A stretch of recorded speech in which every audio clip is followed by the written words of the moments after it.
Welcome to Armchair Expert. I'm Dax Shepard. And although she is not currently present, she is present in the interview. Worry not, Miniature Mouse is here. Quick thank you to everybody who came to the Salt Lake City show. We had the most excellent time. It was so wonderful to be out in the world and seeing Armcharies face to face. My goodness, what a wonderful time it was. Today, we have Alicia Vikander.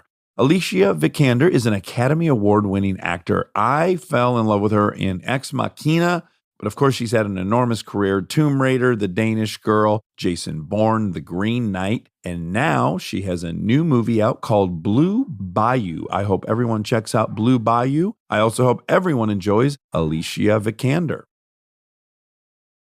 He's an armchair expert.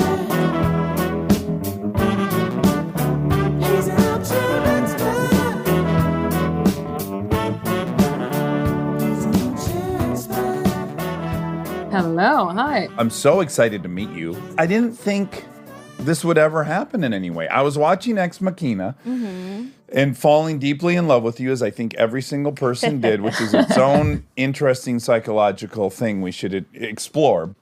And I thought in my head, I actually had the thought, well, I'll never bump into her. She's not going to be in like a cheap TV comedy. We're never going to be like castmates or anything. And I'm pretty much done going to any parties, so that I won't meet that person, but I would love to. And yet here we are. I'm so happy. And you guys have done so great. And I feel honored now to be one of the guests on your show. Oh my God, yeah. That's hard to believe. That's what you've done in just a few years. So, Straight away from the cheap TV comedies. That's like what I long to do now. Really? I just want to make like light, fun stuff. I'll tell you, it is really, really fun to do, because in general, everyone's in a good mood. You're trying to make some funny stuff happen. Really fun around set. But I will say this, you can leave work having done a comedy and going like, I don't know if we got that. And there's no way to fix it. Like there's no way to push in slowly and add the perfect song that'll maybe cover up and give some emotion. Like it's either funny or it's not. So that is the only part that I think is some pressure that maybe is unexpected. I guess you are right. I can still have that feeling. I mean, with drama, I guess you're right that it's easier to kind of go in and make it something new in the edit. Well, have you had the experience I have when doing a drama where I left work and I was like, I didn't really do the thing I was hoping to do. That's a bummer and embarrassing. And then I see it and I go, ooh, that song made the whole thing work. Thank God they put that song in there. Yeah. But one thing that I think is pretty, it's not completely wrong when you have that feeling too. But have you been on set when it happened today, actually, when we were shooting, and the co-actor, he was like, did you feel that? And I was like, yeah, I felt it. And the thing is, when you get that take, it's like a thing that just happens and it hangs in the air. And the amazing thing is that the boom guy knows it. And the guys behind the monitor knows it. And it's like no one said anything, but everyone knew, okay, that was it. And it's amazing. And you don't know what it is, but in unison, everyone knows. It was a bit of magic there. This will be a fun thing of actors complaining, but I do think it's unique to this job, which is, let's say that moment you're talking about can happen in a wide. So if you're not incredibly familiar with how the sausage is made, you shoot this big shot with probably all the actors and you see the whole set, but that is not what you will see in the finished movie. You'll see a close-up of the person having their emotional scene. Also, the agony of got in that moment in the wide, and then like, okay, let's move in for coverage, and then you just never get that feeling in coverage. That happens too. But then it's cool. Like the series I'm shooting right now, I've shot 8 weeks now, 7. And I did like my first real close-up 2 days ago. Really? Yeah. Olivier Assayas is a French filmmaker, and I've done 3 days in a row with like 8 pages a day of just 2 people talking. But he's very good at, it's called blocking. It's kind of when you set the choreography of how you move in a scene, and it's never dull. And that's so nice because the other day it was like a bit closer, like, I don't know, half body. But like it was the first just my face close up in 8 weeks. And in one way, I admire that because he is a very talented filmmaker and he dares to trust both the performance as actors and his own words, and that it will transcend and work in a bigger frame, and that you hopefully will be able to stay in those frames longer. And then when he punched in for real, and it kind of reminds me of like during lockdown, actually, I watched a lot of old classics. And it's amazing if you watch films from like the 30s, 40s, and it's incredible performances. And they run scenes in wide shots for a long time, and you're as engaged. And then suddenly, if you're aware of it, they go close. And it's like it happens only a few times in the film, and the impact is so big. It's interesting because it can be easier, and it's so hard to make movies, especially what we do now here, shooting it like this. I am a bit more terrified. I'm like, I don't know if this is going to work. I hope it's gonna be good. Sure. Because you're a bit more naked in that sense. But normally, if you cover a lot, then you're also set up for the fact, like you said, you can go into an edit, and you do have a lot more choices, and then also can push to bring out emotions easier if you go close, let's say. Yeah. It's a big cast in the series. I mean, he's one of those directors that a lot of actors want to work with. So the actors that he's brought on set are they're all great. Top of their game. Yeah, no, I walk in every day and I'm like, whoo, okay. And with those long scenes, I just need to know your shit.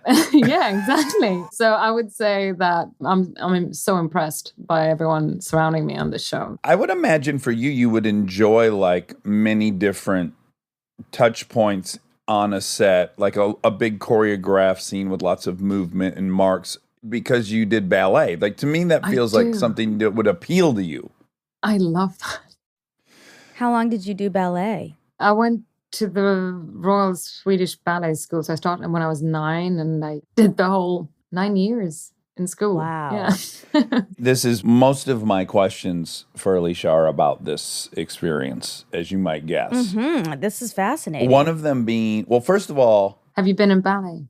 No. Well, Monica's a 2-time state champ cheerleader, so she had her own version of that, but it was more the American. Yeah, I'm sure the training is not very far of my experience. It is intense. And violent. And a little violent and a little emotional. Yeah. Lots of injuries. Yeah.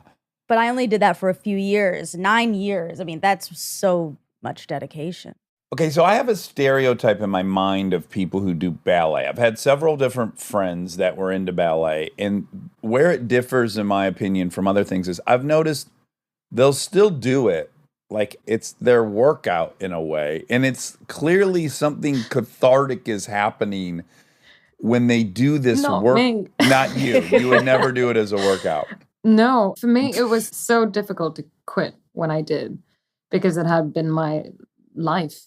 When I quit, it was emotionally very hard to make that. I was very afraid that I was making the wrong decision. Yeah. I was also feeling like I was letting everyone down, especially all the teachers. When I did it, it was kind of from having done it like 6-7 hours a day, 6 days a week, all these years. I never took a ballet class from the day I quit. Did you feel super liberated? Like, oh my God, I have so much time. I have so much less pain. I can get friends. Yeah. Yeah, no, I suddenly became a very kind of 18-year-old. I was like, I wanted to do everything and travel. You were let out of a ballet cage. Yeah. I mean, it was amazing, and I wouldn't exchange that for anything. In one way, it was kind of my education for what I do now, but it's tough. I'm like impressed. Like even if I did it myself, I kind of forget that sometimes. And I went to the opera here in Paris just a few weeks ago. And as soon as I see the dancers, I'm like, oh my God, I just can't believe. Because I somewhere still remember what it's like and what it is. And then even more, I'm like, oh my God, I'm in such awe. And like people should know what these guys go through. And then I saw Romeo and Juliet, pretty amazing. It was their first opening night with like a full audience. And then I was behind stage and I got to say hi to the premiere dancers who did the leads. And it's a lot of pas de deux, it's called in French. But it's when the classical thing, when you see the couple dancing and the girl gets lifted a lot and thrown around. And in Romeo and Juliet, it's like up in the air and down on the floor. It's very dramatic and romantic, obviously, and they die. So it's a lot of throwing her everywhere. And then she stands there. She was like, oh, yeah, no, I'm okay, but I broke a rib 3 days ago. Oh. So she was like, yeah, we God. had to work out. He had to like have his hand on another rib tonight. Oh. So he could like throw me from here. And I mean, yeah, I mean, that's just nuts. Yeah, it definitely follows the pattern way more of a professional sport than it does like an artistic outlet. Yeah, it's exactly that. It seems to attract a certain personality type because great pain is ahead of you. There's a weird layer of masochism to it, a tiny bit. It's the ultimate expression of control, and not just the physical control, but also like the body shape, the eating. That's why you get them young when they don't know. Right? Yeah. You bring out the pink tutus. False advertising. You lure them in with the tutu. What lures everyone in, including me. I was sitting there. I think I was like 3 and watching the Nutcracker. And, my mom was prepared to like take me to go home after the first act, 3 years old. And I was like, oh, and I sat there for 2 hours. Wow. Because of the pink tutus. Pink tutus. Yeah. Yeah, I remember. And then she actually put me in class and I was so bummed. I remember it was like the Christmas kind of show. And like my group got to be like pirates. And the other group got to be like pink butterflies. And I was so sad. A whole year of training to get to do that. Wear this pirate costume. I don't know. I kind of think of it as like the closest thing you can do to joining the convent. Like you dedicate your entire life to it, and it's embroiled in so much disappointment and pain. I feel like if you can get through that experience, it's a pretty good foundation to move forward. I guess what I'm saying is probably everything feels a little bit easy after that. Yeah, I think when things have been hard in life, I've often thought, well, it's not worse than ballet school. And that was physical pain, but psychologically, it's tough. Like when you find out what the symphony orchestra players go through to get to that point, I think you're largely unaware of it. Like you say, you go to the opera, you go to a play, or you go to a symphony, and you just see the pink tutus or you hear the great song. But then when you find out like the amount of hours it takes one to get themselves in that situation, it's just kind of eye-opening. Yeah. Was there an impetus for quitting? Was there like an inciting incident, or it just was slowly gnawing at you? It was a slowly realization that I didn't want to live my life as a dancer. Yeah. Because it is that hard. That's why for anyone who actually done it, and it's pretty actually cool. I told you I haven't done a class since.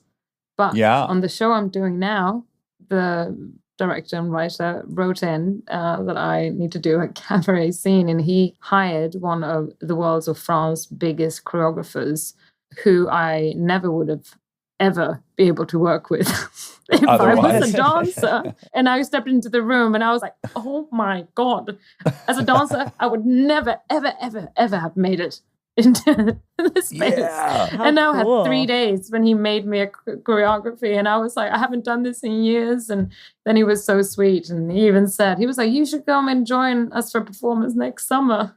I was like, sure. But it was really incredible. Like, I love dancing, and if you know me, you know that even if I don't take class, I dance everywhere. Well, I don't know you, but I hope to after this. See you on the dance floor. Yeah.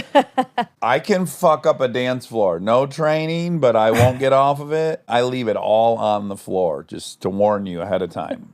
Amazing. Well, I don't think there's great dancers. They're just dedicated dancers. So you grew up in Sweden. Yeah.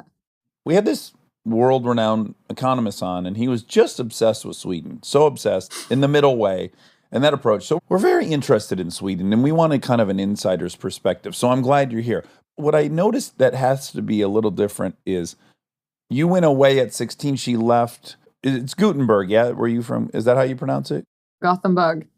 Gothenburg. Oh, wow. Yeah. I fucked that up bad. I was like, I bet that's a silent H, like Neanderthal, like German. I was wrong. But you went to Stockholm to pursue ballet at 16 completely by yourself, and you lived on your own? Yeah. That's a fine thing to do in Sweden. There's no issue. No one's scared. No, I mean, yeah, I was not even 6. I was 15, a few months before I turned 16. Yeah. And the thing is, the last year before I moved, I was more worried about my mum. I'm her only child. And I was like, my God, I kind of like felt bad. And now being an adult, I really understand. I have asked mum, and I was like, oh my God, how did you cope? And she was like, no, the year before you left was tough. Because she had a hunch with the training that I did that I might get in if I applied to the school in Stockholm. So she said she went through this year of like kind of getting to terms with me leaving. And then she said when you finally did, it was okay. Manageable. You know? Yeah. But so I think nowadays they do have a boarding school, but they didn't have that then. Who did you live with? Where did you live? No, so first 6 months, I rented a room. And then you get like a small allowance, I think like $100 and maybe $200 from your city if you get into a school that you can prove doesn't exist in your town. Oh, okay. This is part of the middle way right there. Yeah. Exactly. So you get that, and I got a bit of cash from my parents. But yeah, it wasn't much. But then I rented a room, but then I actually managed to find an apartment that I rented. I mean, it's so crazy because Stockholm, like the rest of the world and big cities now, is like to rent, the prices are crazy. Mm-hmm. So I was extremely lucky that I found something actually central in Stockholm. So yeah, I mean, it was pretty cool. I remember when I was like 16 and I was like, no, just come over to my place. You know, and it was like so cool. And I was like, I have oats and meatballs. I mean, it was tiny, this flat, but it was kind of cheap only because there was regulated prices because it didn't really have a kitchen. Oh, okay. Okay. So it was like just a cabinet, and then it was a sink, and I had like this like hot kind of hot. And then I bought this mini bar, and I remember it was like milk, yogurt, like the freeze compartment which only fitted like one packet. That's so Swedish. I remember I ate like frozen meatballs. Yeah, like how did you respond to that much freedom? Still responsible, or? I think I was quite a responsible child growing up. But it's interesting because I lived in a very small apartment with my mum growing up. And I think just turning 14, 15, and you're about to like, oh my God, I just need to break out and do things and maybe not follow the rules and whatever. I kind of probably held back another year because I knew that I might just be leaving, and then I want to be nice to my mom, you know. Yeah. But then I remember I arrived in Stockholm like maybe 2 weeks leading up to the school starting. It's like summer, and I remember just for me, I mean, Stockholm now maybe it's not very big, but to me then it was like the capital. It was huge, and I went down the subway, and I have this memory of me like I was like, life begins now. Yeah. Kind of feeling. Oh my God. I had to work out, had to wash your clothes. It's like one of those things. It was like my mom was like, you need to do it more. You don't even know how to do it. And I was like, obviously I know how to do it. And then I remember I stood there, I was like trying to figure shit out on the day. But then school started. Fun was over. Yeah. I mean, naturally, I wanted to go to bed as soon as possible because I had to be up at 5:30 a.m. in the morning and be in school by 7. What age can you drink there? 18. And I really used that. So between the second to last and last year, I guess because like we said earlier, that it's so closed in and it takes up so much time being in school that I hadn't made a lot of friends just because I moved from my hometown to Stockholm, and I spend most of my time in school. And I made this like promise to myself. I was like, I'm going to make friends. And I did. And actually, the people I met that summer before my last year are some of my best friends still today. But it's fun to say to them now. I was like, yeah, no, I was kind of like hunting friends by that point. I remember I was at this party and like, actually, she was one of my bridesmaids at my wedding. And I remember I walked into this party and, you know, and I was like, saw this gorgeous girl like down the hallway, and she seemed so cool. And like everyone wanted to talk to her. And I was like, she's going to become my friend. And so, yeah, so then that last year, I kind of rebelled ballet school a bit. So I kind of became friends with the guy who had the key to the school. Okay. Because we did spend so much hours in school. They actually had beds in our locker rooms. Oh my God. This sounds like a Soviet era gymnast training program.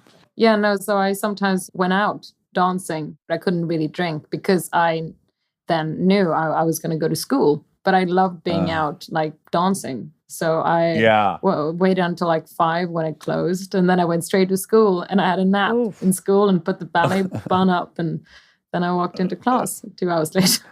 Oh, so then you go in, you do an exchange program in New York. So this question probably won't apply to you, but I am curious. I was just talking about this with Monica the other day. Swedes are my favorite people to run into traveling. You find them everywhere. You do find them everywhere. They're everywhere. They're scattered about the globe on holiday at all times. And I find that they are almost universally fantastic conversationalists. And my first experience with it was on a train ride from Barcelona to Rome. Very long train ride. I was 19, and my girlfriend and I were seated across 4 Swedish kids traveling, and we got to talking, and we had this incredible time. And I asked, had you guys ever been to the States? One of them had done an exchange program in the South. And I said, how'd you like it? And she said, I couldn't stand it. And I said, what didn't you like about it? And she said, this forced hospitality, this kind of disingenuous politeness, it's just so not Swedish, and it drove me crazy. And I was like, being from the North, there's even a big difference between Detroit and the South. And I'm like, yeah, I know what you're talking about. But then I think just in general, even where I'm from, there's a lot of like pleasantries that seem disingenuous. And I wondered if you were aware of that. I mean, totally. I love all these differences. I love talking about kind of what defines people in different cultures. And it's very hard to kind of notice what you do until you actually move away from your home. And then I realized, that's what I'm doing. I now understand I do these things because I grew up like this. And I mean, that is not even just the South. I think it's a very European versus American culture. Mm-hmm. I kind of came to America. I was like, everything is amazing. And they like me so much. And and everyone's so happy. And they want to do all these things, apparently. But then you kind of realize, I was like, that sometimes it's just conversation too. Yeah. And those are things we do not say. So we will just blindly trust everything that you guys like. You're right. Yeah. Right. And then you realize, I think Swedes abroad are generally, like you said, I think they're more conversational. If you go to Sweden, I think it might be a bit different. If you go to a party there, you might think, the Swedes are quite stuck up and quite boring and like very serious. And I think that's just because for us, you get to know each other. But this is, you can tell me if it's wrong, but then it's a bit of a short time before you actually become friends. It's like in America, I felt like I can have met people quite a few times. And I'm like, we're friends now, right? Yeah, yeah. And then it's like, but I would never get invited to somebody's house. It's pleasant and nice, but then I'm like, shouldn't we like hang out? Yeah. Let's go to the inner circle. Yeah, exactly. And I think that's something different. So in Europe, I think you need to fight a bit more to get in there, to get to know the person. But then if you manage to do it, people open up. So my wife and I are both from Michigan. Like we have the same culture. And then, of course, we have different childhoods. So the way I interpret love and how I would show love is different from hers. But that's from a childhood dynamic that's different. But I do wonder, because you're married to someone from Ireland and he, of course, has his own culture. Do you ever bump up against where you just go like, oh, I'm sorry, sweetie, that probably hurt your feelings, but that's just a very Swedish thing I did. Like, is there any cultural layers? We have quite similar upbringings from like kind of working class families, smaller houses. And so we mostly more felt we have quite a lot of similarities. Our families, it was a very easy kind of introduction there too. Really? So there's no like cultural differences in displaying affection, or like, are Swedes affectionate? Well, it's interesting just with Americans saying, I love you to anyone. to everyone. Yeah. I'm the biggest offender of that. Can I just admit real quick? He's going to say it to you at the end of this. Well, and I'll mean it, but continue. Yeah, so I love you in Swedish is jag älskar dig. And that is like, I was with my first like long relationship boyfriend for 1.5 years before I said that. And I think I said it like 4 times over 3 years. Okay, can I be clear though? So I have this bracket for humans in my life that are friends, and I do love them. Like the feeling I have inside for them is butterflies. I would never say that prematurely to a romantic partner because that means so much, and that's such a kind of a level of commitment that I would never be haphazard about. Yeah, but it is the language too. It's so interesting to get to know a culture through languages too and how they work. And like saying that in Swedish is like, you're like, oh. It's like, I remember when my dad says it on the phone sometimes, I'm like, really, I got like quite emotional. That's nice that it reserves a power. Yeah, it's pretty cool that those words are very impactful. So it's not the same. Like when I say I love you in English, it doesn't ring or it doesn't emotionally mean the same thing as if I say it in Swedish. Yeah, like in your lifetime, if you're Swedish, you're probably only going to say that word to a handful of people. It's become, because of you guys. Uh-oh. No, more used. It's actually changed over the past 10 years, I would say. It's almost gone to the point now when we might be like you guys soon. You're loose. Like you love the person at McDonald's who just rang you up? No, that would be strange if you said that probably. But yeah. But if you're craving a Big Mac and you have been for a year and they give it to you, you might feel a pang of love for them. I don't think I've had one in 20 years. 20 years. Wow. Yeah. Wow.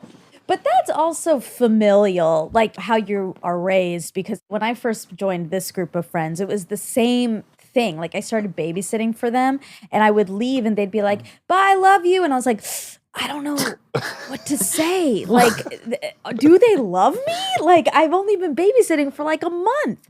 But so for me, it was also a transition of like, oh, they don't mean it in the way that I'm thinking about it. Yeah. Or like the French here. It's amazing. It's, again, language that forms an entire culture and people. Yeah. So French, they kind of like, it's always not an issue, but they like to argue and like to talk a lot, you know, for the sake of it. And then it's also, it's like when something's good, they don't say it's good. They say, it's pas mal. And that means it's not bad. It's not bad. That's the high compliment. It's not bad. It's like, oh, pas mal. That's like really good. Like really good. It's like, you know, we had it on set. He was like, oh, pas mal. He was like, then we know, oh, director is very happy. Bamal. Yeah, exactly. Not bad. And it just shows, it's like, I spoke to a friend here who's French, and he said too, it's like, yeah, you're a kid growing up. And when someone tells you you've done good, they say it's not bad. I just don't know if after lovemaking, if my partner said, not bad, I'd be like, okay, I will work on that. That's very American. We're saying like, it's amazing. Like you can't stop saying the word amazing. We love superlatives in America. Everything's the best. No, it's like if I say it in America, I was like, oh, that's really good. They're like, uh-oh. Yeah, we failed you. Wow, we failed she doesn't like it. Yeah, she's put off. Well, I have friends that are more effusive than me. And yeah, it annoys me because I'm like, oh, it means nothing. I figured, like, in my mind, I'm at the level where I'm super enthusiastic, but I'm not disingenuous. In my mind, which certainly you must read as disingenuous, as I do in other people who are more. But I feel like when I'm talking enthusiastically about things I love, which there's so many, it's not a act. Like, I have those feelings inside. I have butterflies and excitement and enthusiasm for a Big Mac. Like, I can eventize getting a Big Mac.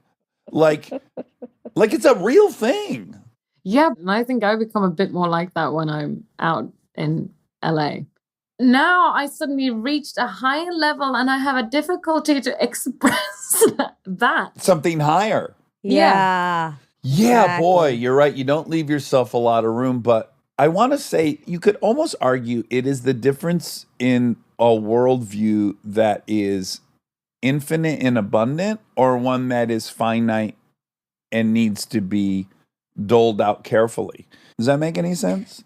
And it's an interesting thought. Like, so let me first acknowledge, so annoying. That would drive me nuts if I were you. Like, well, nothing means nothing. Everyone fucking loves their shitty hamburger. No, that's not true. I love these things. Like, I end up talking about it a lot traveling. I kind of like to figure out. Yeah. You appreciate it, the difference. Yeah, when I was in Japan too, to learn that the language, it's like I had to speak a bit of Japanese, and I kind of read this line. And I was like, and I read it in the translated version in English, and I asked my translator, I was like, I would love for it to have a bit of sarcasm in there. Yeah. And he was like, well, then all you have to do is address this person a bit above than what you should.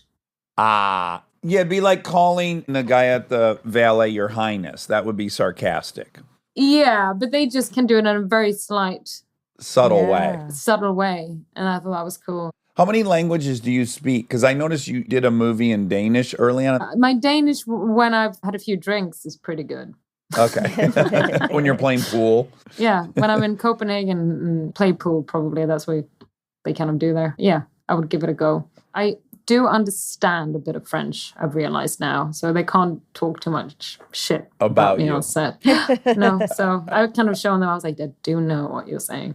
Can I tell you, that's Monica's dream? Because when we talk about superpowers, I want to be invisible. She wants to be able to hear what people think, which I think would be terrible. I would not want to know that at all. No. It's none of my business. No. None of my business. I'm just scared. But she can do that. She's figured out, and you could do it too. So learn a language and tell everyone you don't speak it. And then you would hear them talking about you. Yes. Okay. That's a big plan, but sure. It's going to take a while, but not as hard as ballet. True. And Michael speaks German? Yes. His mother tongue is English. Right. Because he moved away from Germany when he was 2. Somehow I read that he could speak German. Yeah, it's not his first language, but yeah, he can get by. If he would hate me if I said this now. No, it's really good. It's really amazing. It's wonderful. It's sehr gut. Sehr gut. Well, I was just thinking that that's quite an advantage for your kid to grow up in a language. I bet if you put together 100 American families, you might get 4 languages that could be spoken. That's dreadful. Yeah, but I think one thing that is happening, though, is it's amazing to see films just over the past few years. I mean, with Parasite winning an Oscar, people now in America will have started to get used to actually reading subtitles and actually start to watch this wonderful treasure of films that have been made all over the world. Stay tuned for more Armchair Expert, if you dare.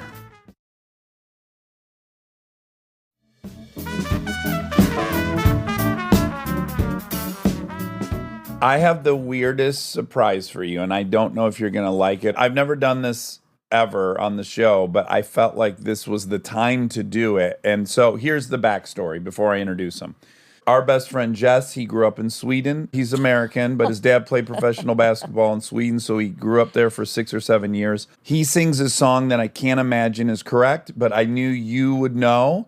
And so I've invited him to sing this song for you, if that's okay with you.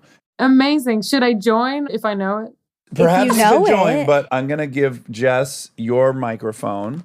Oh my God, I'm so excited. He can have mine, Monica. Yeah. Let me stand behind you guys. Jess, you kind of need to stand, right? Alicia, you're never, ever in your life going to see a performance this heartfelt. Ever, I promise you. Maybe oh my God. Down more heartfelt? No. Do it like you do. Do it like you do it.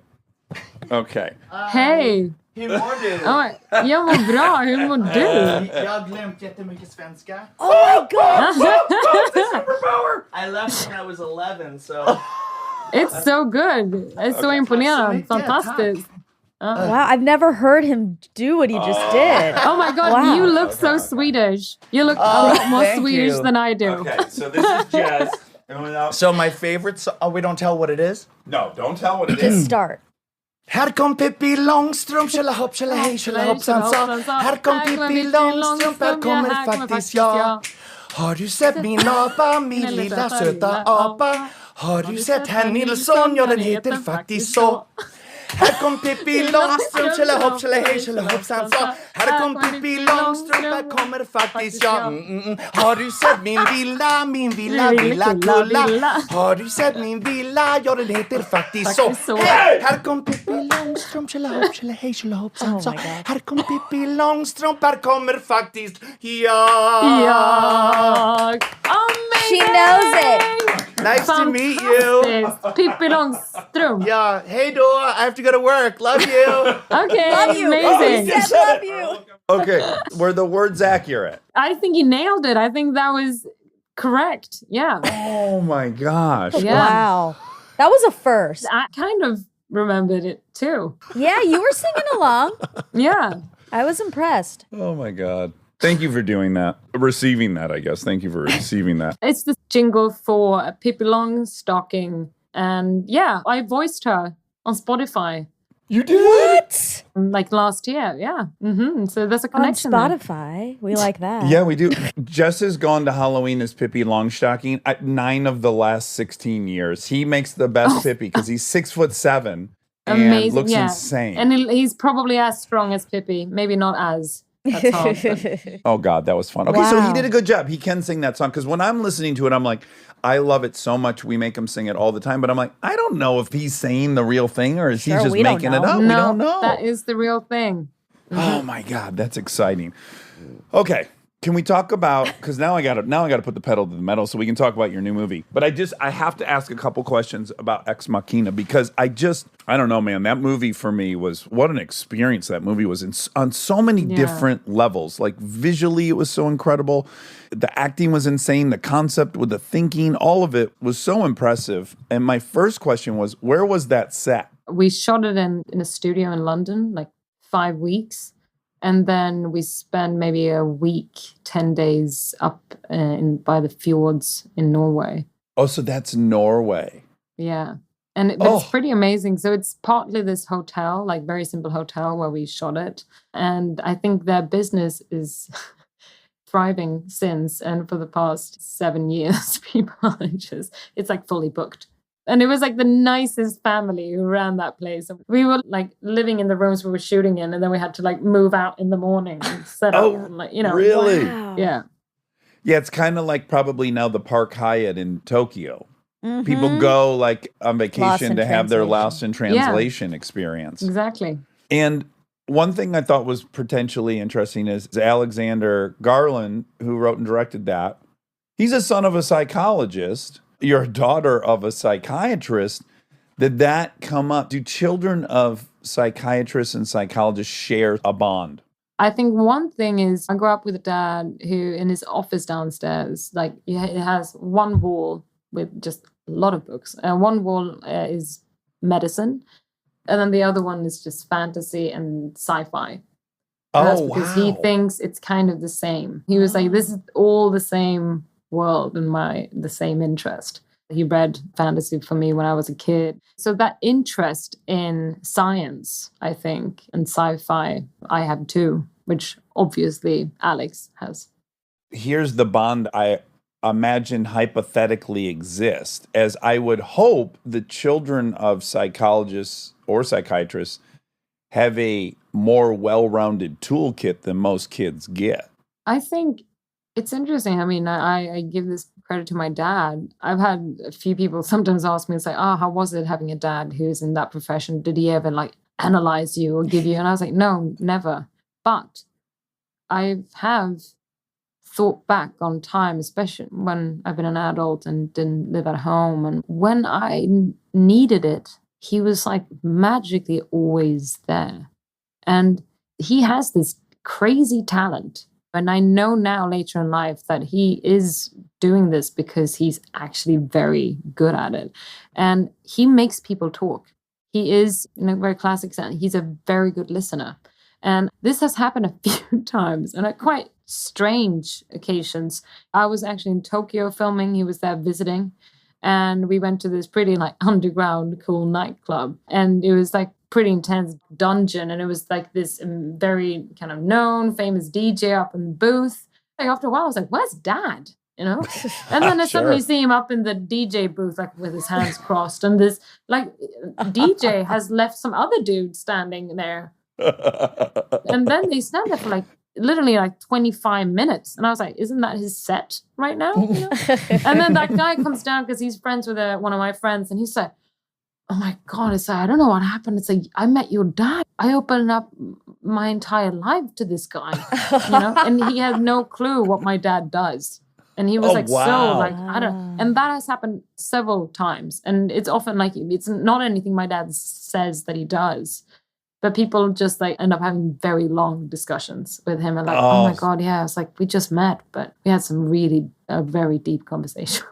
God, I hope I bump into him traveling someday, because that would really bullseye my Swedish stereotype. Like, sit down and just have a fucking solid conversation right out of the gates. I think actually my dad and my mom, apparently, they met at a party and ended up sitting at this after party until 7 a.m. in the morning talking about death. I was like, yeah, it just shows. I was like, great. So romantic. Okay, wait, do I have another question about Ex Machina? I'm just obsessed with it. It's so fucking good. What about Sweden? Did you have any more questions about Sweden? I don't know if you're being sarcastic or not. Like, you're like, oh my God, this whole interview's been about Sweden. No. I was honest. Yeah. I'm going to tell you one thing about Sweden, and it'll come with an admission of my vanity. You ready? I went to Stockholm when I was like 20. Mm-hmm. I don't love my looks. The only thing I like is I'm like, well, thank fucking God I'm 6'3". Like, I feel grateful about this, right? This is the only thing I think I got going for me. I go to Stockholm, I'm walking around. I am so dead average. It's uncomfortable how in the mean I am. I'm just dead average height, dead average everything. And I was like, oh my goodness, I've never felt so just among everyone. Like, yeah, I remember, I think it was one of my first events that I ever, probably like right in the beginning, like maybe 10 years ago, first time in LA, and they wanted me to go to this GQ Man of the Year Award. Oh, I was boy. like, that sounds great. So I put my heels on and I went. And I remember I stood in the room at the chateau and I was like looking out over the room and I was like, something is a bit off. I'm acknowledging something and I don't know what it is. yeah. And then I realized I can actually like see the bar. Like with a pair of heels.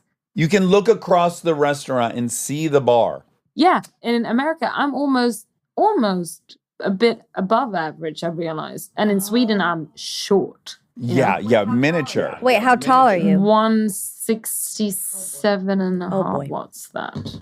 Well, should we check? Fuck. Oh, fuck. Well, that Rob's.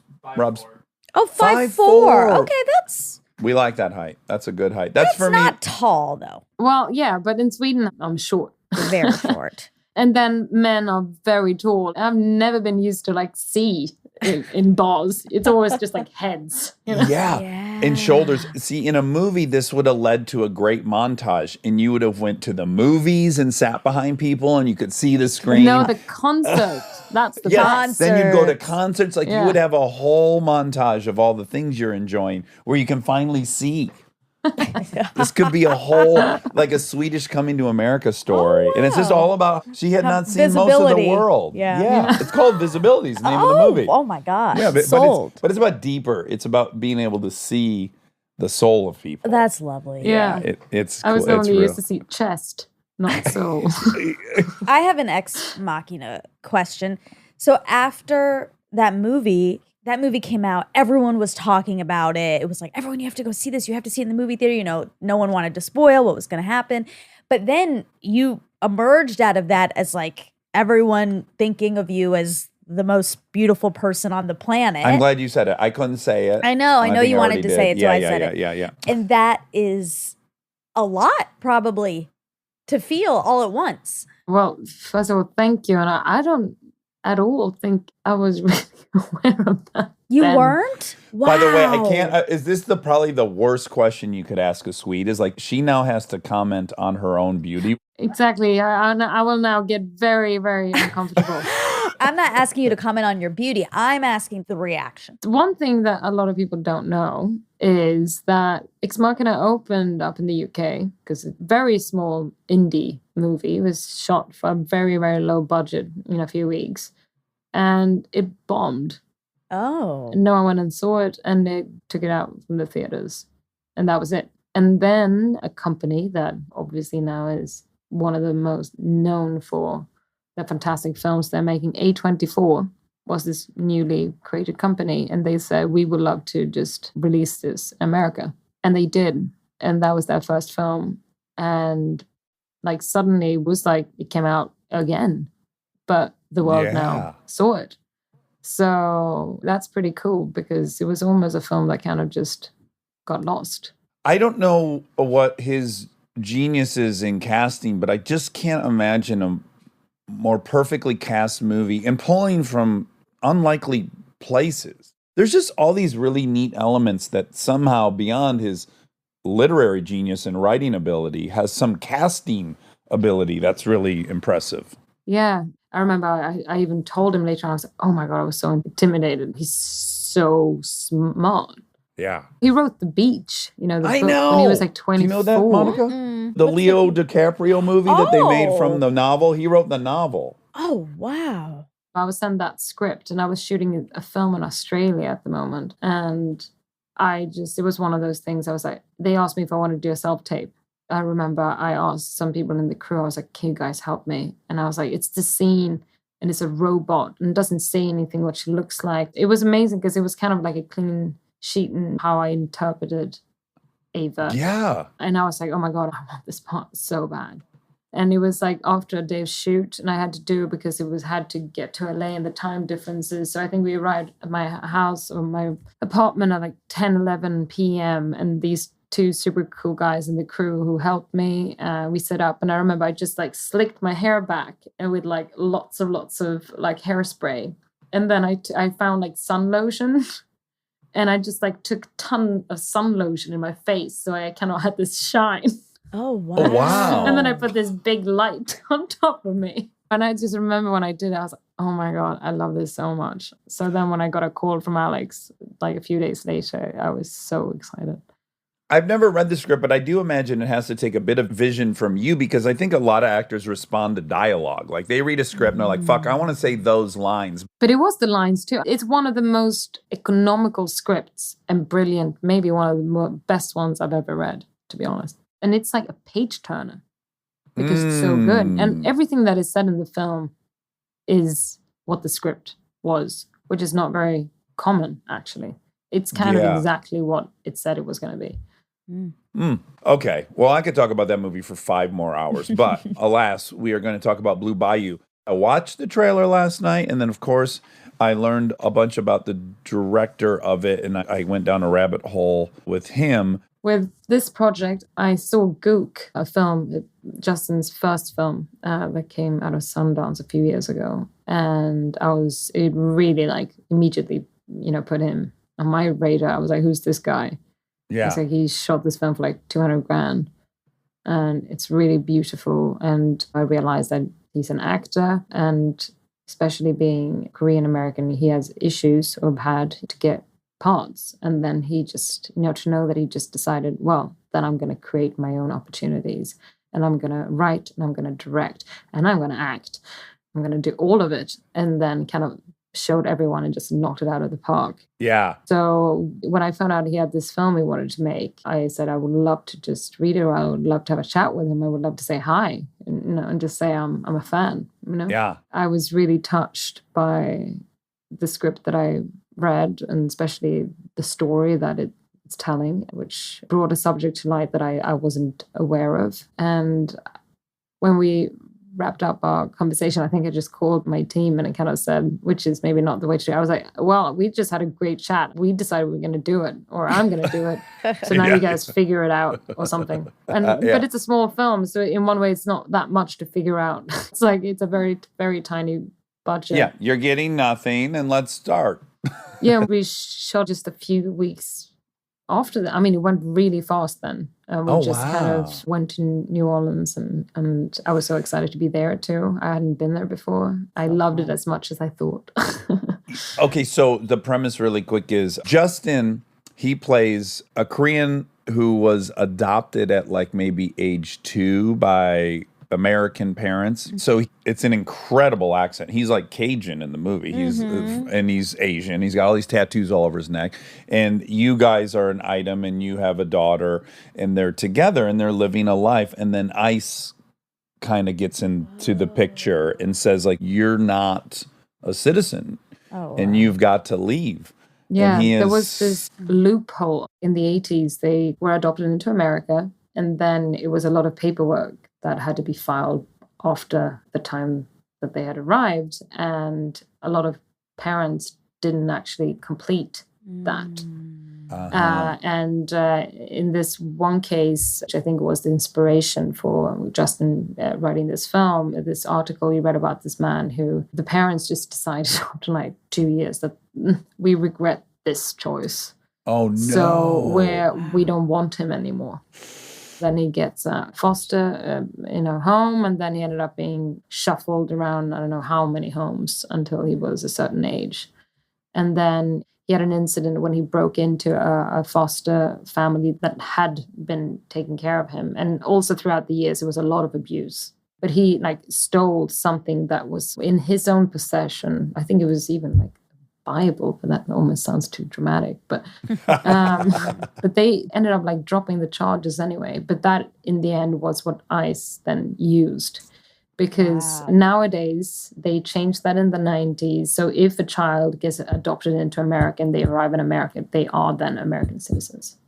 Okay. But it was this chunk of time and years where all these thousands and thousands of kids came into America. And now the government could just decide to like, meh, you know, you should go back to your home country now. Your accent is incredible. And I wondered, like, you've obviously done the American accent a bunch, but that one's so specific. I hadn't really done American. So. Oh, you hadn't? No, I was really terrified. That would be the scariest thing imaginable to me. Yeah. How did you go about that? I mean, also one of the reasons why I wanted to do this part, I remember at the beginning of my career, arriving in America, someone said, well, they clearly thought I was kind of from an upper class because they've seen me play like queens and stuff in films. Well, and we think anyone with a vaguely English accent is a genius from royalty. Exactly. I was like, well, I'm kind of from a smaller town in Sweden and definitely working class. Yeah. And it's just interesting, but I don't think anyone ever would see me or think of me, even though I maybe wanted to, cast me in that kind of role as in this film. And I really connected with that part on an emotional level. And I was like, well, I think I understand this woman and where she comes from. Of course, it's another language and another accent, but I think I've seen this world. Mm-hmm. And it was actually amazing to see. I mean, the entire crew, obviously because of his heritage too, like the diversity in front of the camera and behind the camera. I think someone counted and it was like a crazy amount of countries. It was like a UN crew. Yeah. Have you been in Toronto by chance? Yeah. I actually consider myself being a bit Canadian because I have so much relatives there. Because my dad's family emigrated to Canada. Oh. So my dad, from age 5 till like 19, 20, grew up in Canada, which kind of formed him. So he doesn't really remember growing up in Sweden at all. So his brothers and all my cousins live there. They don't speak Swedish though. Yeah, we were in Toronto and we looked around and I was like, I have never in my whole life stood somewhere that's more diverse than this. Like, it's almost as if it's exactly the percentage of people in the world are represented perfectly in that city. It's mind-blowing. That's what I loved with London when I lived there too. Mm-hmm. Yeah. Did you like being in Louisiana? Oh my God, I loved it. You did? Yeah. I should find a new job taking me back to New Orleans. Yeah. Obviously, I already had an idea of like the music scene or the food, but everything was better than I thought. It's amazing to see this very colorful and vibrant American culture that still feels rooted in America, but it feels like something you don't come across when you go to New York or you go to LA or San Francisco. And America is still a very young country, but New Orleans feel like it really has some history. Oh, totally. Yeah. It's also, I would describe it as French hillbillies, basically, which is my favorite stereotype to mix in. Because, like, Austin, Texas is liberal hillbillies, which is a nice mix. And then, the French influence with that Southern thing creates this incredibly unique fingerprint. It's such a great place. It is. As the director, you have a global vision at all times. And these scenes are pieces in this global vision. But as an actor, these scenes are everything. You're supposed to focus on the moment as the actor and be truthful in the moment. But the director has to have a much more global understanding of the whole story so that it doesn't go awry. And I think there's a nice bond between actors in a scene, which is you and I want to make this the real thing. And then the director's this outsider that's sometimes like, yes, but you guys can't be sad here because in 4 scenes you're going to be really sad and we need to be able to grow to that. So someone has to have their eye on that. And I think it can be a little bit weird when your scene partner, who normally you guys would be fighting for the moment and the director would be fighting for the global vision, for that scene partner to also have the global vision and for at times them to be motivated out of the global vision. It's just an interesting dynamic. I think over the years I'm much more what you said now is a global vision. Okay. More and more maybe it's also due to my dancing background. Like I like to know what lens you're on. I don't mind having the technical awareness of what it is you're shooting. And in one way, I see that as my work. As with all the brilliant people that I'm working with right now, I know that I have to just be on my toes because the train is just going to leave as soon as they start and I need to keep up. That is fun. Yeah. The slight bit of panic is good. Yeah. I can't wait for you guys to see. It was a scene I shot yesterday and it was the wildest thing I've ever seen. It was one actor. I had no clue. It's one of the craziest performances. Yeah. HBO came to a set visit for that one day and I don't think they had ever seen anything. Oh, really? Wow. What is the show you're shooting? Yeah. It's a limited series with Olivier Assayas that we were producing it with A24 and HBO picked it up. All the things that happened yesterday, I was like, at least it's HBO. All these crazy shit that happened yesterday is going to be allowed to actually be broadcast. Oh, did you watch White Lotus? No.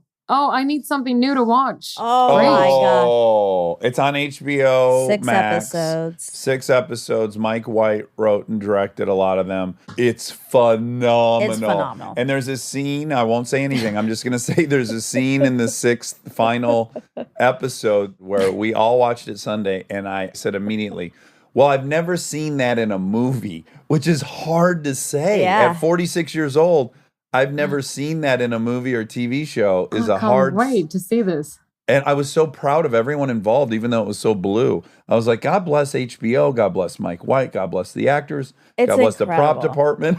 Everyone came together. And I can't believe we just saw that. I'm reading about it right now. Yeah, cool. I'm going to watch it tonight. You're going to love it. It's so good. Last question. You haven't worked with a ton of American directors, have you? Was Justin one of very few? Yeah. Yeah, so did that cultural layer we were talking about with the kind of effusive praise, did that at all come into play during the shooting of this? I think it's the Korean blend there that maybe tones that down a bit. They're not very effusive. No, it's much more Swedish than I would say. But then that's what I love with the Koreans. They're like the naughty ones. I mean, they're like fun. They're like, you'd meet them and you might, at the beginning, you're like, oh, it's very kind of strict. And like, no, they're just quite outrageous. I love Korea and I've had the best time every time I'm there. This is, again, a big stereotype, and I acknowledge it's a stereotype. But back when I was still a practicing alcoholic, among my favorite people to party with were Filipinos and Koreans. They can fucking go hard, and I really respected that about them. So maybe that's a bit of that naughtiness you're talking about. Exactly. Yeah. Well, listen, I can't believe you did this after you shot all day. And I have some more. I'm going to do some more. Oh, no. Oh, wow. No. I would be a brat. I say, yeah. I was like, yeah, it's been a long day, but I didn't think about that at all. I've had such a good time. I really, really enjoyed this. Thank you so much. Well, Yeah. wonderful. And Us then too. last thing, did you just have a baby? Well, I was told there was this Daily Mail article that came out of my husband and I in an airport with a baby. Oh. I thought that was very fun. It was just Alicia, Michael, and they're holding a baby. So I guess I just leave it there. It's like people then disputed. Like, I don't know if it's a thing that my husband and I have about just grabbing a baby at any airport. That's what we love about you guys. We love that about you guys. You'll grab anyone's baby. Yeah. Alicia, so nice to meet you. And I hope we get to talk again when you're promoting your HBO show. Yeah. Let's do one of those silly comedies where everything is so amazing. Oh my God. I'm a good hang on set. I'm like a 5 on camera, but off camera, I'm like a 9. Oh, great. Those are the films I want to make. Perfect. Let's go and do one of those. Amazing. Okay, perfect. I didn't see it yet, but it looks really, truly great. It looks so dreamy, and there's such a specific tone just visually. Yeah. Antti, the cinematographer who's done his other 2 films, he's going places. No, he's so talented. Cool. Yeah. Awesome. I love when people do a ton with very little resources. It's always so impressive. I admire it. So, everyone see Blue Bayou? So great to meet you, and thanks for doing this again after a day of shooting. I'm too big of a brat. I would have never agreed to that, and I'm impressed. It's the ballet training. You're used to suffering. You're like, yes. So after a long day, I'd like to suffer some more. Let's do it. Thank you guys. I had so much fun. Have an amazing day, and say hi from me to your Swedish friend.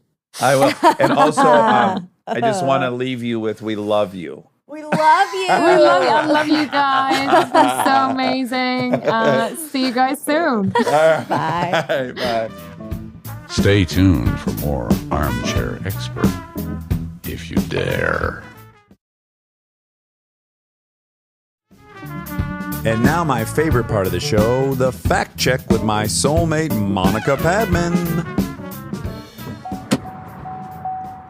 Okay. That was, should we be honest? I just opened and closed the door at a stoplight so that you'd get the sense we were just stepping into the car. Oh, man, you really... I pulled the curtain back right as I was showing everyone the curtain. Yeah. I was going to say that it was Foley. Uh-huh. But actually, it's not Foley. It's the real thing. That's true. But Foley's often the real thing. Just put in a microphone. Sure, like if it's a door closing. They might actually record the door closing. And they still call that Foley? Yeah, because it was recorded with great sound with a dedicated mic to it. And then they lay that in over the movie so you can really hear that crisp door sound. But they don't want to muddle up the dialogue. So there was no crisp door sound on the day. Oh. You know, I like thinking of Foley more as like... rolling a bowling ball through eggshells with coins. And it means something else. It means coitus. Well, right. Or coitus interruptus. Yeah. So... first fact check in a car. Yes. We're at 8,200 feet in Park City, Utah. Well, in Park City, we're on our way to Salt Lake. I was going to do a speaking engagement. You were. And it was canceled due to corona fears, which I guess you could argue should lead us to think we should cancel our show tonight, but we're not going to do that, right? No, but by the time this airs, it'll be too late. But you do have to show your proof of vaccination or negative test. But what if it turns out that we have our show tonight? Yep. Sunday, it's all over the paper. Super spreader event. Super spreader event. Turns out it was a super spreader event. And then people will be listening to this like, how naive. They didn't even know. I would feel really embarrassed. We'll have to edit this out if it does turn out to be a super spreader event.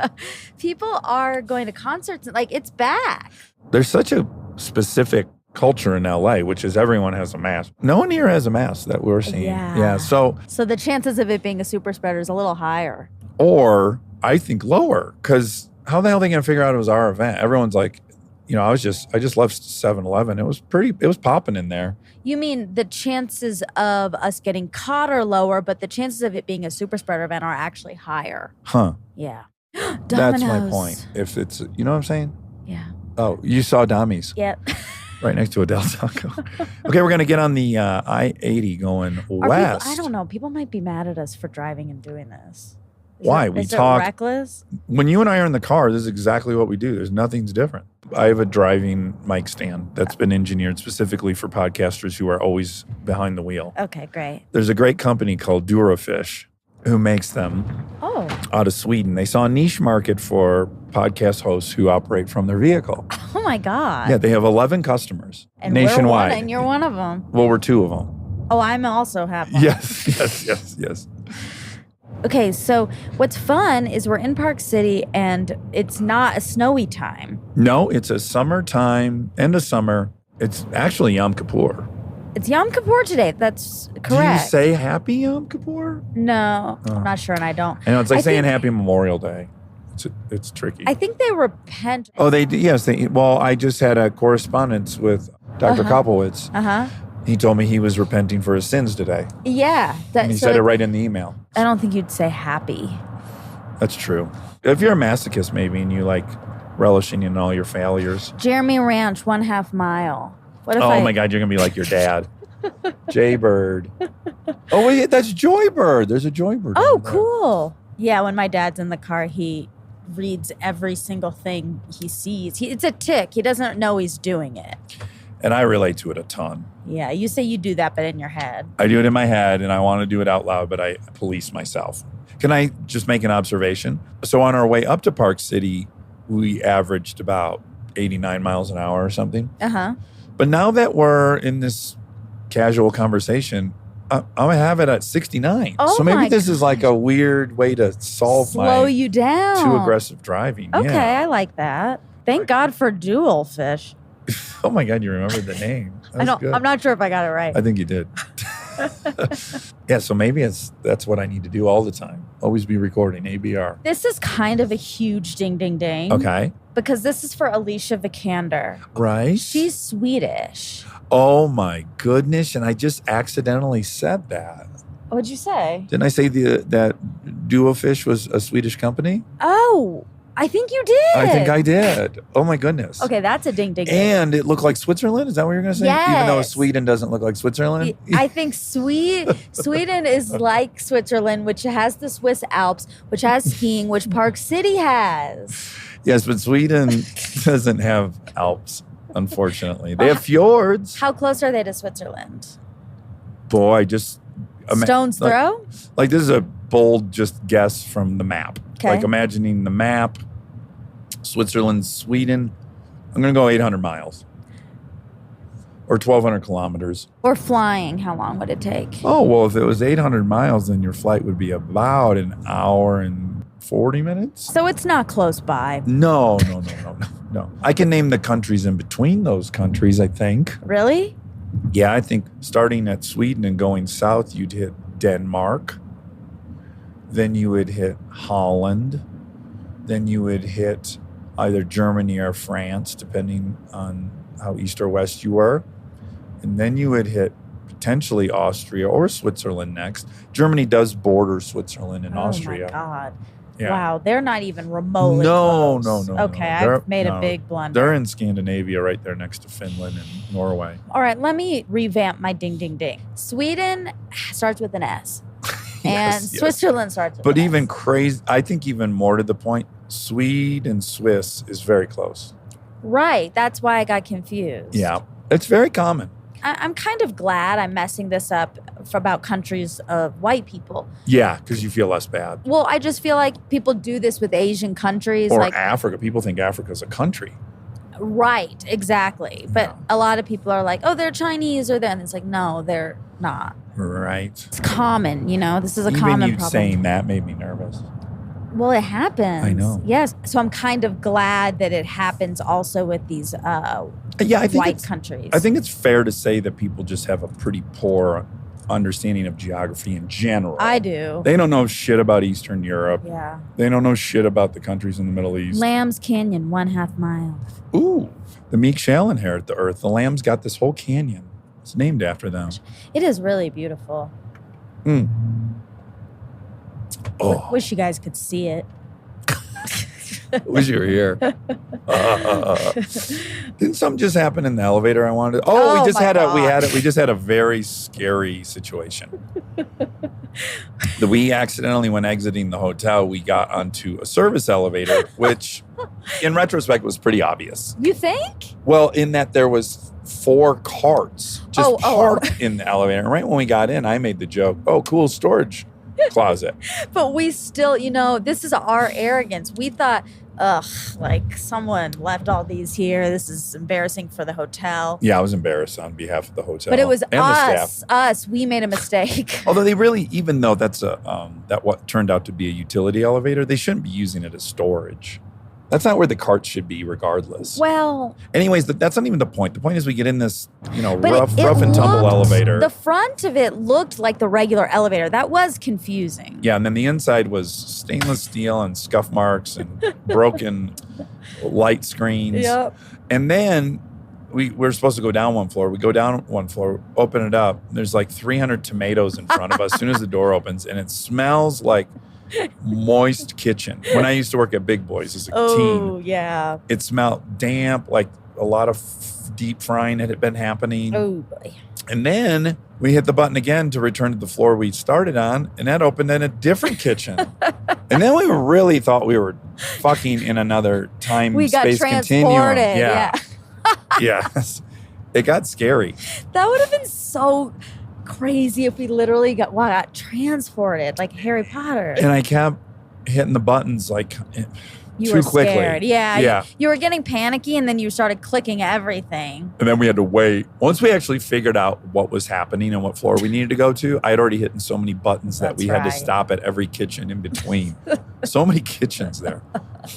That was the other Harry Potter thing, is each floor was identical. I swear the same box of tomatoes was on 1 and B. Oh, my God.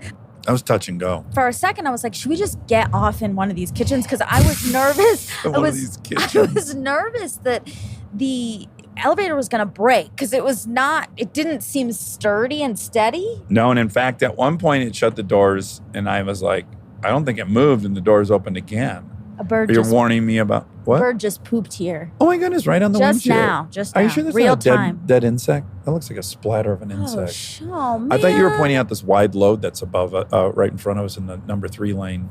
No. We do have a wide load. Are you trying to tell me this is a roadkill situation? Yeah, I think that's a casualty on the windshield. Oh, God. Yeah. Okay. Okay. Do you want to give your Frommer's Guide review of downtown Park City? Because you really liked it. Oh, I loved it. It Yeah, was so cute, right? adorable. We had a very cute lunch out in a little cute outdoor patio with lights. It was adorable. The food was mediocre. It was fine. It was just fine. Yeah. We decided it didn't matter because the ambiance was so nice. That's right. It was outside in the mountains. It smelled good. Yeah. And then you did some shopping. I did. I got a very cute jacket and a lipstick, and I went into some other stores. They have lots of cute stores and restaurants, but it's manageable. It's Yeah. one long street. The only thing that'll get you is the street is at a pretty decent angle. And again, you're at 8,200 feet. Yeah, we were out of breath, We were struggling. and it was hot out. We think we're going to get a pop of energy when we get back down to 5,200 feet in Salt Lake. We hope. It was really nice. Should I tell everyone? Listen, that's as open as my nose gets at elevation. I have a kind of I guess I would call it an allergic reaction elevation, where my nose gets clogged immediately. Yeah. And it gets a little bloody. I had blood this morning. Oh, you did? Yeah, I noticed Oh, good. it. I feel less fragile. Yeah. But I have blood a lot in my nose. You do? Uh-huh. Once a week? I used to have it every day. Oh, that's healthy. I haven't checked. I mean, I don't even think about it because it's just like, yeah, it's part of my life. Have diarrhea every day. Be a man. Do it with bloody nose. Okay. Have a bloody nose every day. Be a man. Yeah, Yeah. it's good. That's good. Maybe one other update. No, What? because I don't know if I can do it right now. I had been workshopping my Bill Clinton this week, Oh. and that it actually met your stringent guidelines. It actually did. It met your approval. I was surprised at how good it was. Yeah, I was talking to Monica about coming off the campaign trail. It's hard out there. I see. Are you from the South too? So, I'm from Arkansas. How you doing? What's your name? Monica. Oh, are you a student? No, I'm 34. You are. Yeah. Well, you don't look a day over 14. Oh, thank you. I know a lot of 14-year-olds. Okay, no. Oh. Well, because I do a lot of youth. So today it was a 6, but it got to an 8 yesterday. It did. Yeah. This was still good, but you're right. Last night was a little better. Yeah. Because we were watching the impeachment show. Yeah. Played by Clive Owen. Oh, man. That's really kind of inspired casting. It really is. Ryan Murphy does such a good job with casting people who can really transform. Oh, Paulson in that. Sarah Paulson is unreal. She is. Her name's not in the credits, there's no fucking way anyone knows that's her. Yeah. No way. You'd never get it. It's not even when I'm like looking at her, I'm not even thinking like, who does she look like? Right. It's not even triggering anything. She looks like Linda Tripp. Yeah. Oh my God, it's crazy. The only giveaway a little bit, if I close my eyes, her voice to me is very specific. Yeah, you've been doing a lot of like... Eye closing? Yeah, just shutting down different senses to see if you can pick her up. Plugging your nose and watching. Yeah, sure. Putting mittens on and watching. Maybe that's what the bloody nose is all about. Is plugging your nose too often? Yeah. See if you can Hear Sarah Paulson's voice. see her better when you can't smell. Anywho, this was a fun couple days, and Yeah. we're on our way to our live show, Armchair and Dangerous. Very excited. Me too. Oh, it's been like almost 2 years. I know. Oh. Really? I mean, Oh, so naive. End of They had no 2000. idea of the super spreader event they were hosting. oh my God. Wait, I'm nervous now. I'm seeing like huge concerts. People are going to huge concerts. Yeah. And I'm not reading any outbreak super spreader events. Yeah, but most of those are outdoor. No, I'm seeing a lot of Oh, indoor? a couple 100,000 people in like a living room. Oh, that seems crazy. Well, I feel good about the protocol, and we'll see. Yeah, we'll find out. Oh, Yeah. they were so optimistic and naive. Should I go through some facts? Yeah, let's hear some of them. Did you toot? No. Oh, I smell a little bit of a fart. Really? Yeah, I don't mind at all. It's not me. Okay, great. And it's not me. Oh my God, what if there's a monster in the back seat that popped up? Oh my God. That's actually You never think about that for the person, for the assailant hiding in the back seat to kidnap you. You What if never he think about farts? that? No. I Oh. never thought about what if he farts. Oh. You follow me? I think he has good control over his airways, or else he wouldn't be a villain. You don't I pick think- when you get gas. You can't like train your way out of having gas. I Well- guess you don't eat that day, maybe. They know that we would just blame it on the road, like what I'm about to do, which is like, yeah, I guess it just smells out there. Right. But if you were driving by yourself in the car, you smelled a really distinct fart, that'd fuck you up. You would know to look in your back seat. After seeing that episode of Veronica Mars, where I had no spoilers, I guess, but like someone, But a big spoiler. big spoiler, season finale, a very scary person is in the back seat of her car at night. And I've never forgotten that. And I'm always terrified. And I always check. Okay, can I just play out the scenario though a little bit? Yeah. You're- About the fart? Yeah. Okay. I'm driving in my car. Oh God, did I fart? No, I didn't fart. Who fucking farted? And I turn around and I look. I go, ah! Oh my God. And there's a guy back there. And then he goes, oh my God, I'm so sorry. And then I would go, for farting or for being in my back seat? Okay. And he'd go, oh, fuck, I guess both. Oh, this is nice. This kind of made him nice. Yeah, well, he felt vulnerable because there's no one else to blame it on in the car. It's clearly him. Then, well, are you going to ask him what he ate? What'd you eat? Fuck, I don't know. You ever do that? You forget what you ate for lunch? Like I guess it was unmemorable. That's what I can tell you about my lunch. It was completely unmemorable. And I'd be like, oh, you should start using Yelp. Or maybe it was anxiety about the kidnapping he was about to do. Could be. Yeah, a little IBS. Yeah. No, then one of us was like, do I need to stop? Do you need to find a bathroom? Oh. I extended an olive branch. That's really nice. And then he quit being an assassin. This is all a worthwhile trip down hypothetical lane. Did you find your facts? No, because I got distracted because an update. I'm in touch now with Anne Mansour. Oh my gosh, yes, Armcharies. Thank you so much for your hard work and your sleuthing because we have found Anne Mansour. Yes, last episode we talked about how the Armcharies came through, but they really, really came through because I am Now you're like personal friends. I'm in an email correspondence with her, and I'm so excited to be connected with someone so awesome. And Yeah, that really worked out. And the painting.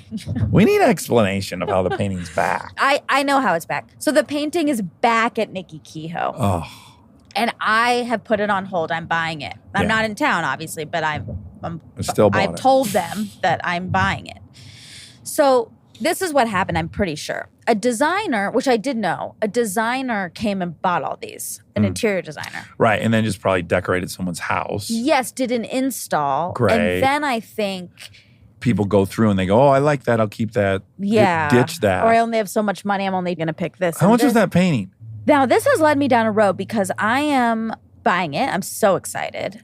Although Anne, in her email, said she's working on other Rose abstracts, ones with specifically me in mind. Oh my gosh. Okay, so now you're basically commissioning one. I know, but that's fine. I'm going to buy the original. I'm going to take a partner painting that's made for Companion. me. Yes. Okay.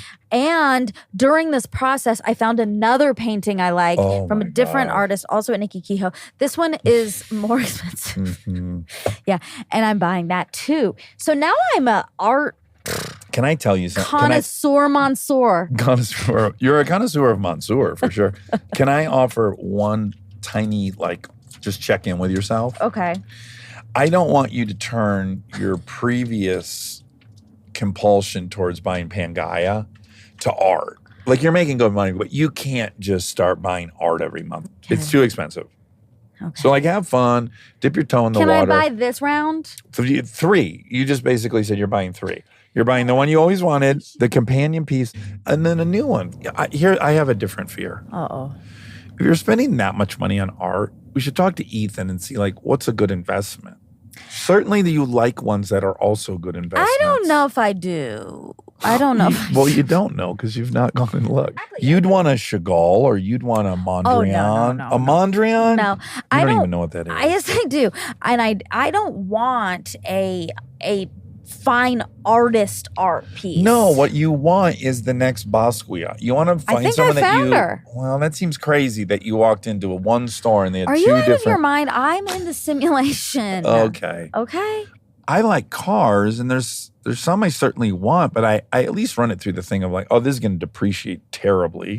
If I buy this other one, it's either going to stay neutral or this one might go up. There's so many cars out there. I can find one that checks both boxes. I'm only imploring you to check both boxes. I don't have that. I don't In need you, that. the hunt. I really don't have a future. I'm not what it's going to happen. Even with the house. Yeah, you don't think about that. It'll be worth more. No, I mean, Right. I hope it is because I'm putting a lot of money in, but I don't think about that. What I think is I'm going to be in that house for the rest of my life. I'm going to stare at that painting for the rest of my life. Things I'm not trying to resell. Sounds stuff. like a healthy way to, I don't know if it is or not, but do you smell it again? a little bit. Maybe it's in your nose. Oh, God, I hope not. Maybe a fart got Internal- trapped. Oh, Jesus.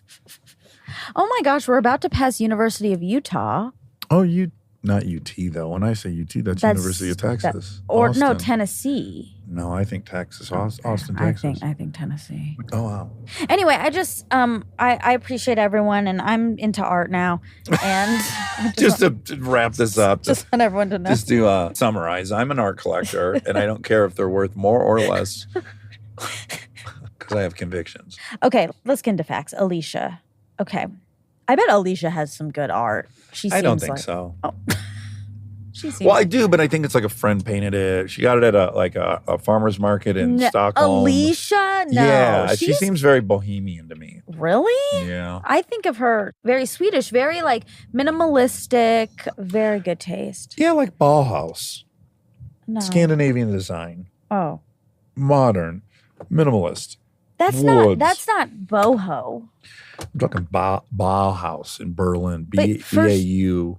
First you said boho. You said No, I said Bauhaus. No, first when you said she gets it at farmers markets and stuff. Oh, I said she was very bohemian. Yeah, that's what that means. Boho? I think. Oh, I've never heard that. Thanks for teaching that to me. I'm pretty sure. That's cool.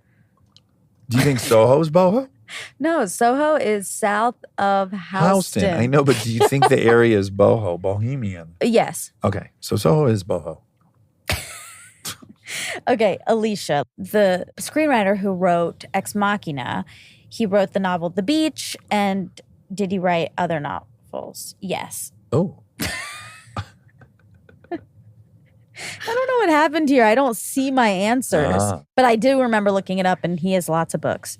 Okay, final box office of Ex Machina. Curious because it was pulled from theaters in Europe because it was underperforming. Right.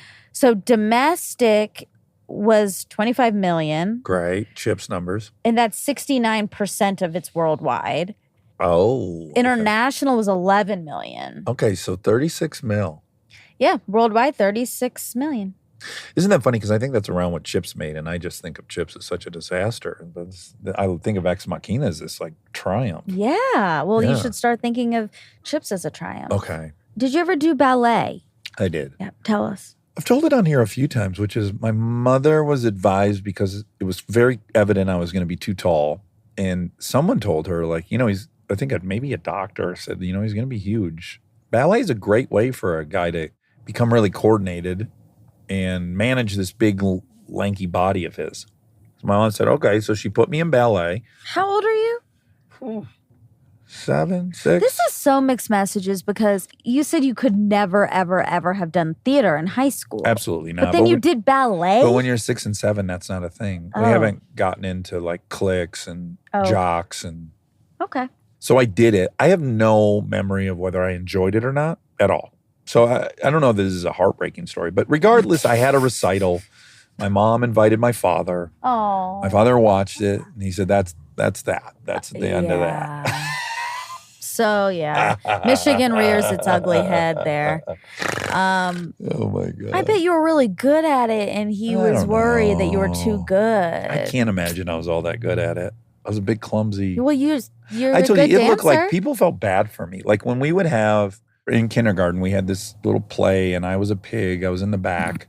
I had a, That was your first role? Yeah, construction paper had pig. Yeah. And I was in the back. Like I was not a lead. Did you have lines? I was supposed to sing in the chorus, and I sang so loud, my mom says. Like all the parents were whispering, and they were embarrassed for me.